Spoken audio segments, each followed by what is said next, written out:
Hello everyone, आज का हमारा लीड कोड का क्वेश्चन नंबर है 2311। Longest binary subsequence less than और इक्वल टू के।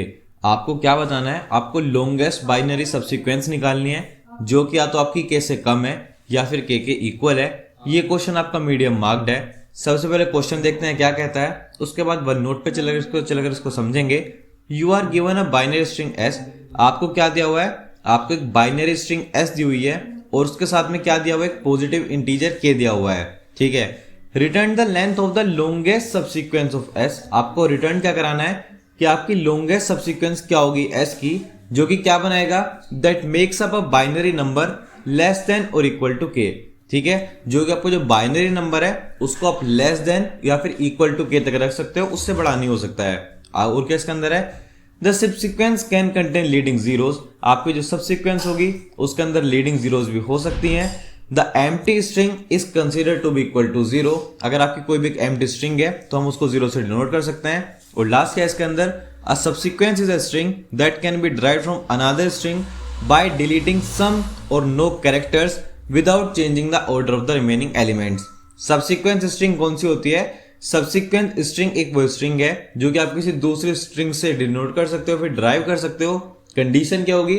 आप उसके अंदर से कुछ कैरेक्टर डिलीट कर सकते हो, नहीं कर सकते हो, और आप क्या कर सकते हो एट द एंड बस आपको जो उनकी पोजीशन है ना वो चेंज नहीं करनी है। ठीक है, अब एक काम करते हैं, सीधे इसके एग्जांपल के लिए वन नोट पे आते हैं। आप यहाँ पे वाला एग्जांपल देखो। यहाँ पे आपको इसके अंदर से कौन सी सबसीक्वेंस निकालनी है कि आपका जिसका मैक्सिमम है के का वो कितना जाना चाहिए?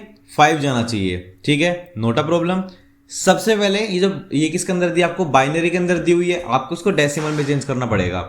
हमारा लास्ट में 1 आता है, 1 से पहले हमारे हाथ में कौन आएगा? 2 आएगा। 2 से पहले हमारे हाथ में कौन आएगा? 4 आएगा। 4 के बाद हमारे हाथ में कौन आएगा? यहाँ पे 8 आएगा। एंड देन यहाँ 16 होगा, 32 होगा, और ये आपका लास्ट वाला क्या होगा? देन 64 होगा। ठीक है, अब आप एक बात खुद से सोचो कि ये 64 वाला तो कंप्लीटली आउट ऑफ नोवेयर है। ठीक है, तो 64 वाले को तो मैं सबसे पहले कैंसिल करूंगा। इन दो जीरो से कोई देखो फर्क पड़ेगा नहीं, क्योंकि वो तो आपके ऑलरेडी जीरोस हैं।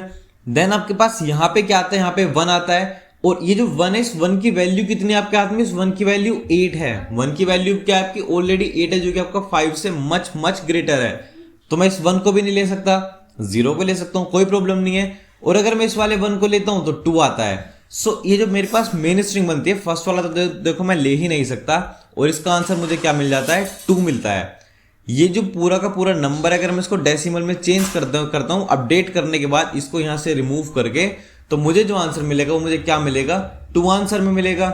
अच्छा ठीक है, बट क्या अगर मैं एक छोटा सा काम और करता, ये जो मेरे पास ये लास्ट वाली 0 है, मैं इसको यहां से पूरी की पूरी को डिस्कार्ड कर देता हूं। अभी के लिए मानते हैं कि ये 0 एग्जिस्ट नहीं करती। ठीक है, तो ये जो ये है, अब मैं यहां से स्टार्ट करता हूं, ये कितना होगा मेरा? 1 होगा। ये वाली पोजीशन कौन सी होगी मेरी? इस बार 2 होगी। ये पोजीशन कौन सी होगी मेरी? 4 होगी। देन ये 8 होगी, 16 होगी, और ये आपकी लास्ट में क्या होगी? इस बार 32 होगी। नॉर्मल सी बात है। ठीक है, अब आप ये सोचिए कि देखो इस बार भी मैं 32 को तो मैं फिर भी नहीं ले सकता हूँ। क्यों नहीं ले सकता हूँ 32 को? क्योंकि 32 तो हो ही जाएगा, तो 32 पहले हटा देते हैं। उसके बाद आप देखो इस 0 को ले सकते हो, इस 0 को भी आप इस बार ले सकते हो, आप इस बार इस 1 को भी ले सकते हो, क्योंकि इसकी वैल्यू 4 है, कोई प्रॉब्लम नहीं है। इस 0 को ले सकते हो, 0 से इफेक्ट नहीं पड़ेगा। इस 1 को भी ले सकते हो, क्योंकि 4 + 1 इस कितना हुआ? 5, और इस बार जो आपकी वैल्यू है वो आपको क्या मिल जाती है? एग्जैक्टली इक्वल टू द के। पॉसिबल कंडीशन है। अच्छा देखो, टोटल इसके अंदर स्ट्रिंग्स कितनी है, कैरेक्टर्स कितने हैं? 1 2 3 4 5। आपके पास इस वाली कंडीशन में जो टोटल नंबर ऑफ कैरेक्टर्स हैं वो कितना है? फिर आपके पास 5 कैरेक्टर्स पॉसिबल है। ठीक है, सो अगर मैं यहाँ पे जाके चेक करता हूं तो आप यहाँ पे देख सकते हो जो आपका आंसर है वो भी कितना है? 5 है। नेक्स्ट की बात करते हैं। एक काम करते हैं, इसको भी तो एक सेकंड कॉपी कर लेते हैं यहाँ पे, और चलते हैं अपने वन नोट के लिए। ठीक है, और इसको यहाँ से एक सेकंड हटा ही देते हैं कंप्लीट पार्ट को। यस, तो अब जो हमारे पास हमारा सेकंड वाला पार्ट है, उसके अंदर अगर हम अपनी स्ट्रिंग की वैल्यू चेक करें, वो हमारे पास कितनी है? 0 0 1 0 1 0 0 1। और इसके अंदर आपकी जो के की वैल्यू एट मैक्स कहां तक जा सकती है? सिर्फ और सिर्फ आपकी 1 तक जा सकती है। ठीक है, कोई प्रॉब्लम नहीं है। अब आपको इसको भी किसके अंदर चेंज करना पड़ेगा? एक सबस्ट्रिंग के अंदर चेंज करना पड़ेगा। सबस्ट्रिंग के अंदर चेंज करने के लिए ना, अगर आप ध्यान से सोचो, अगर आप यहां से लेफ्ट पार्ट से राइट पार्ट में जाओगे तो एक काफी कॉम्प्लेक्स पार्ट बनता है, क्योंकि आपको लेफ्ट से सोचना पड़ेगा। बट आप इजीली राइट से लेफ्ट की तरफ मूव कर सकते हो यूजिंग 2। आप जब स्टार्ट करोगे तो 1 से करोगे, आफ्टर दैट हमारे पास 2 आएगा, देन 4, 8, 16, 32, उस तरह से हमारा जो है वो कंटिन्यूसली चलता रहेगा। अब सबसे पहले आपको क्या चाहिए, आप एट मैक्स सिर्फ और सिर्फ 1 को ही कंसीडर कर सकते हो, ठीक है। तो 1, तो अगर मैं 1 से स्टार्ट करता हूँ, यहाँ से स्टार्ट करूंगा 1, देन हमारे पास क्या आएगा 2, तो ये 4 होगा, ये कितना होगा मेरे पास 8 होगा, ये 16 होगा और ये कितना होगा मेरे पास 32 होगा, ठीक है। सबसे पहले अगर मैं बात करता हूँ तो देखो बाकी सारी की सारी जीरो में कोई फर्क ही नहीं पड़ेगा। अगर मैं किसी भी तरह से 32 वाले को यहाँ से रिमूव कर देता हूँ और इस 8 वाले को यहाँ से रिमूव कर देता हूँ, बाकी सब तो जीरो है और ये 1 एग्जिस्ट करता है, तो लॉन्गेस्ट पॉसिबल इसके अंदर सब स्ट्रिंग कितनी बनेगी, देखो 0 0, उसके बाद ये थर्ड जीरो आएगी, उसके बाद ये वाली जीरो आ जाएगी हमारे पास, देन ये एक और zero and then 1। So largest क्या बनेगा 1 2 3 4 5 6। तो अगर मैं इसकी बात करता हूं तो यहाँ पे हमारे पास टोटल 6 कैरेक्टर्स की एक लॉन्गेस्ट पॉसिबल इसके अंदर से सब स्ट्रिंग जो है बन सकती है, ठीक है। एक बस लास्ट एग्जांपल ले लेते हैं और उसके बाद सीधा अपने क्वेश्चन की तरफ चलने वाले हैं हम भी। सो एक लास्ट एग्जांपल देख लेते हैं इसके लिए हमारे पास क्या होने वाला है। सो इस पूरे को दोबारा से एक बार रिमूव कर लेते हैं। एक लास्ट एग्जांपल लेते हैं 1 0 0 1 1 0 1, ठीक है। और इसके अंदर जो k की वैल्यू है वो आपकी k की वैल्यू कितनी है, चलो 6 है, ठीक है। आपको सेम चीज को पॉसिबल फॉलो कराना है 6 के लिए। सबसे पहले आप कहां से स्टार्ट करोगे, हम ऑलरेडी बात कर चुके हैं, हम लेफ्ट से स्टार्ट नहीं करेंगे, हम राइट से स्टार्ट करेंगे क्योंकि वो ज्यादा बेटर एक अप्रोच है। 1 है कोई प्रॉब्लम नहीं है, यहाँ पे 2 आएगा, 0 है तो उसको तो छोड़ देता हूं मैं। यहाँ पे मुझे क्या मिलने वाला है 4 मिलने वाला है, 4 के बाद मुझे यहाँ पे क्या मिलेगा 8 मिलेगा, 16 32 एंड देन लास्ट में मेरे को क्या मिलेगा यहाँ पे 64 मिलेगा, ठीक है। सबसे पहले मैं ऐसे किसको हटा देता हूँ 64 को, तो देखो मैं ऐसे सबसे पहले हटा ही देता हूँ क्योंकि 64 तो बिल्कुल बाहर चला गया, ठीक है। अब आपके पास क्या है 8 वाली कंडीशन भी पॉसिबल होगी, नहीं होगी, 8 भी आपका 6 से बड़ा है, आप 1 का यूज कर सकते हो और सिर्फ आप 4 का यूज कर सकते हो। तो आप किस किस का यूज कर सकते हो, देखो इस 1 का यूज कर सकते हो, काउंट कर सकते हो आप नॉर्मली, ठीक है। आप किस किस का यूज कर सकते हो, 1 का यूज कर सकते हो, 0 का यूज कर सकते हो, इस 1 का भी यूज कर सकते हो एंड देन उसके बाद आप इन दोनों डिजिट का यूज कर सकते हो। तो आपके पास जो लास्ट में फाइनल आंसर मिलेगा वो आपको कितना मिलने वाला है 5 मिलने वाला है, कोई बड़ी बात नहीं है। अब अगर आपने एक चीज पे ध्यान दिया हो तो हम इसके अंदर ना सिर्फ 2 चीजों के ऊपर ध्यान दे रहे हैं, ठीक है। वो 2 चीजें क्या क्या है, एक तो हम सबसे पहले ये देख रहे हैं कि मेरे पास नंबर ऑफ टोटल जीरोस कितनी है, ठीक है। जो हमने अभी तक हर एक क्वेश्चन में ध्यान दिया है, अगर आपने ध्यान दिया होगा तो आपको क्या पता चला होगा हम क्या क्या चीज पे देख रहे हैं। एक तो मेरे पास ना टोटल जीरोस कितनी है, क्योंकि जीरो से तो कोई फर्क ही नहीं पड़ रहा मेरे ऊपर, जीरो से जब कोई फर्क पड़ेगा नहीं तो आपको उसके ऊपर सोचने की जरूरत नहीं है। आप सबसे पहले क्या करो जीरोस को काउंट कर लो। अगर मैं यहाँ पे जीरो की बात करता हूँ, यहाँ पे मैं जीरो को काउंट करता हूँ तो यहाँ पे कितनी जीरो आ रही है 1 2 एंड 3। हमारे पास यहाँ पे टोटल जीरोस कितनी अवेलेबल है, हमारे यहाँ पे टोटल 3 जीरोस अवेलेबल हो गई, पहली चीज यहाँ पे खत्म हो जाती है। उसके बाद मुझे क्या काउंट करना पड़ेगा, जीरोस के साथ साथ मुझे यहाँ पे एक नंबर काउंट करना पड़ेगा और उस नंबर की वैल्यू कैसे कैसे अपडेट हो रही है मुझे यहाँ पे वो काउंट करना पड़ेगा, ठीक है। उसके बाद क्या करना पड़ेगा, उसके बाद मुझे आगे जाना पड़ेगा और यहाँ पे काउंट करना पड़ेगा मेरे पास टोटल जो नंबर उसकी वैल्यू कितनी आ जाती है। तो नेक्स्ट पार्ट क्या रहेगा हमारे लिए, हम यहाँ पे टोटल नंबर की वैल्यू काउंट करनी पड़ेगी और उसके अंदर भी कंडीशन क्या है कि उसकी जो वैल्यू है वो आपकी लेस देन या फिर इक्वल टू के रहेगी, उससे ज्यादा वो नहीं इंक्रीज हो सकती, ठीक है। कोई प्रॉब्लम नहीं है इसके अंदर भी। सो अब एक दोबारा से एक फ्रेश एग्जाम्पल के साथ दोबारा इसी एग्जाम्पल को दोबारा समझते हैं। सो यहाँ पे आ जाता है अपने कंप्लीट एग्जाम्पल के लिए। अगर मैं यहाँ पे इसको स्टार्ट करता हूं तो आप यहाँ पे सबसे पहले क्या रखोगे, सबसे पहले हम यहाँ पे अपने जीरोस को काउंट कर लेते हैं। फर्स्ट पार्ट क्या मिलेगा मुझे यहाँ पे कि मेरे पास टोटल जीरोस अवेलेबल कितनी है। सो अगर आप इस वाले क्वेश्चन की बात करते हो तो आपको यहाँ पे क्लियरली दिख रहा है कि मेरे पास यहाँ पे जो टोटल अवेलेबल जीरोस हैं वो 3 अवेलेबल हैं, ठीक है। अब मैं 1 का कहाँ पे यूज कर पा रहा था वो आपने खुद देखा। हम स्टार्ट कहाँ से करते थे, हम स्टार्ट करते हैं अपने राइट हैंड साइड से हम स्टार्ट करते हैं, ठीक है। अब यहां से हम क्या करेंगे करके चेक करते रहेंगे। सबसे पहले 1 आया, 1 है पॉसिबल कंडीशन है, कोई प्रॉब्लम नहीं है। उसके बाद क्या आता है, अब देखो एक चीज आता है ना, स्टार्टिंग में हम 1 रखते हैं, 1 के बाद क्या आता है 2 मिलता है। और अगर मैं 2 की बात करूंगा तो जो पावर है वो मेरी हर बार क्या होती रहती है, मल्टीप्लाई इक्वल्स टू 2, मेरी हर बार पावर चेंज होती है, ठीक है। आप देख सकते हो पहले 1 हुआ, फिर 2 हुआ, फिर 4, फिर 4 टू 8, 8 टू 16, 16 टू 32, 32 टू 64, ठीक है। जो हमारी पावर है उसकी हर बार जो मल्टीप्लाई वो 2 के अंदर होती रहती है, मुझे वो नंबर ऐड करना पड़ेगा बार बार। 1 आया कोई प्रॉब्लम नहीं है, 0 आया मैं स्किप कर दूंगा क्योंकि 0 तो मैं ऑलरेडी काउंट कर चुका हूं। उसके बाद मेरे पास क्या है 4 आया, तो 1 + 4 कितना हो गया 5 हो गया, मुझे स्टिल कोई प्रॉब्लम नहीं है क्योंकि 5 एक इक्वल पोजीशन है। उसके बाद मेरे पास क्या है 8 आया, 8 आया, मुझे पता चल गया वैल्यू जो है वो बहुत ज्यादा ग्रेटर हो चुकी है, तो मैं उसको वहीं पे स्किप करा दूंगा। अब मैंने यहाँ पे 1 कितने यूज करे सिर्फ और सिर्फ, तो टोटल जीरोस तो मुझे पता चल गया मैंने कितने यूज करे।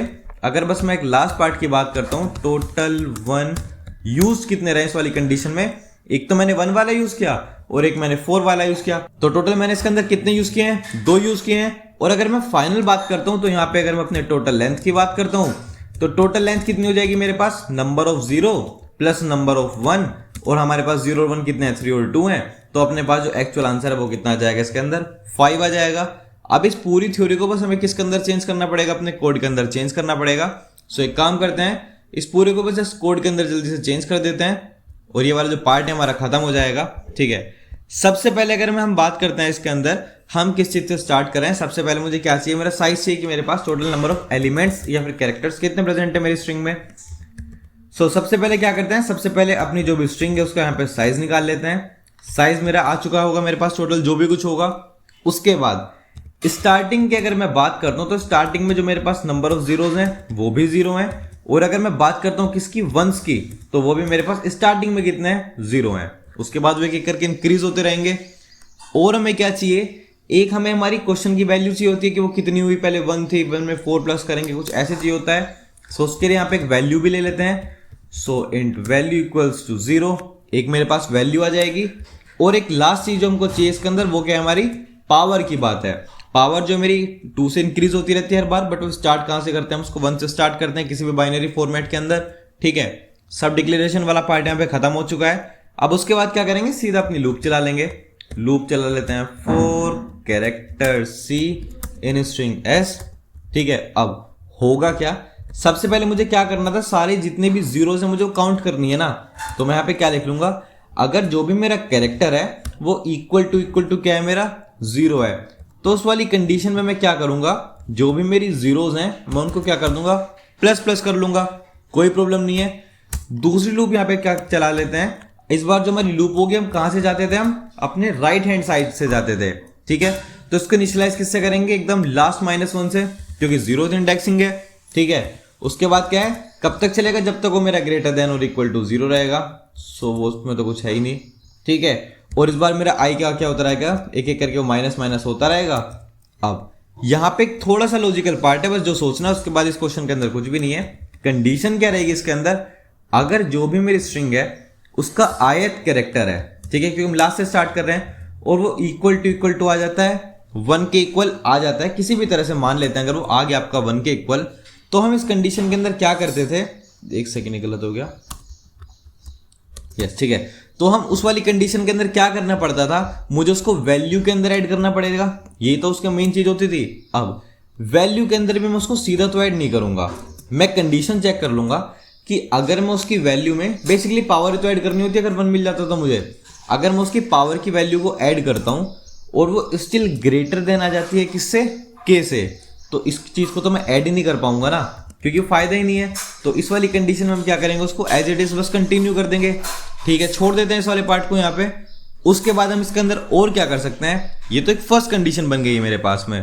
ठीक है, और क्या कर सकते हैं हम उसके साथ साथ, अगर वो आपकी जो वैल्यू है, पहली कंडीशन क्या है, अगर आप उसको ऐड कर रहे हो और वो एक आपके हाथ में बड़ी वैल्यू आ जाती है। ठीक है, और अगर ऐसी कंडीशन नहीं है तो यहाँ पे अगर बेसिकली हमारे पास 1 है ना, तो यहाँ पे वैल्यू के अंदर हम बस किसको ऐड कर देंगे, अपनी पावर को ऐड कर देंगे, और इस बार क्या होंगे, जो आपके 1 होंगे वो क्या होंगे, वो आपके इंक्रीज हो जाएंगे कि आप एक 1 को यूज कर चुके हो, कोई प्रॉब्लम नहीं है। और उसके बाद में आपको पावर को भी तो शिफ्ट करना है ना, पावर जो है वो आपकी शिफ्ट हो जाएगी। शिफ्ट होने के लिए हम क्या लिखते हैं, इक्वल्स टू 1, वो आपकी शिफ्ट हो जाएगी। ठीक है, अब एक बस इसके अंदर भी लास्ट कंडीशन ये रहती है कि अगर जो भी आपकी पावर की वैल्यू है वो ही आपकी ग्रेटर हो जाती है किससे, के से आपकी ग्रेटर हो चुकी है। ठीक है, तो इसलिए तो पॉसिबल कंडीशन ही नहीं है ना, इसलिए हम पहले 34, 32, 64 इन सबको हम पहले ब्रेक कर देते थे कि उससे आगे मुझे जाने की जरूरत ही नहीं है, मुझे ऑलरेडी पता है उसका तो कि वहां तक मैं जाऊंगा तो कुछ भी नहीं मिलेगा। और बस लास्ट में हमें रिटर्न क्या कराना है, number of 0 plus number of 1। तो सबसे पहले क्या करेंगे, जीरोस प्लस इसके अंदर क्या करा देंगे, 1 को प्लस करा देंगे। ठीक है, ये हमारा इसका पूरा कोड है, इसको एक बार रन करके चेक कर लेते हैं। अब अगर आपने इसको कंप्लीट होने देते हैं, एक चीज देख लेते हैं इसमें, आप यहाँ पे ध्यान दोगे तो इस वाली लूप को रन करने में कितना टाइम लगता है, बिग ऑफ एन। इस वाली लूप के लिए भी कितना लगेगा आपको, बिग ऑफ एन, क्योंकि नॉर्मल सी बात है, सिंगल लूप है, N plus N is 2n। So total आपकी इसके अंदर जो टाइम कॉम्प्लेक्सिटी है वो कितनी रहेगी, big of 2n। And 2n के अंदर जो 2 है वो आपका स्टैटिक है, तो इसकी ओवरऑल टाइम कॉम्प्लेक्सिटी कितनी हो जाएगी, बिग ऑफ n। ठीक है, सबमिट करके भी एक बार इसको चेक कर लेते हैं।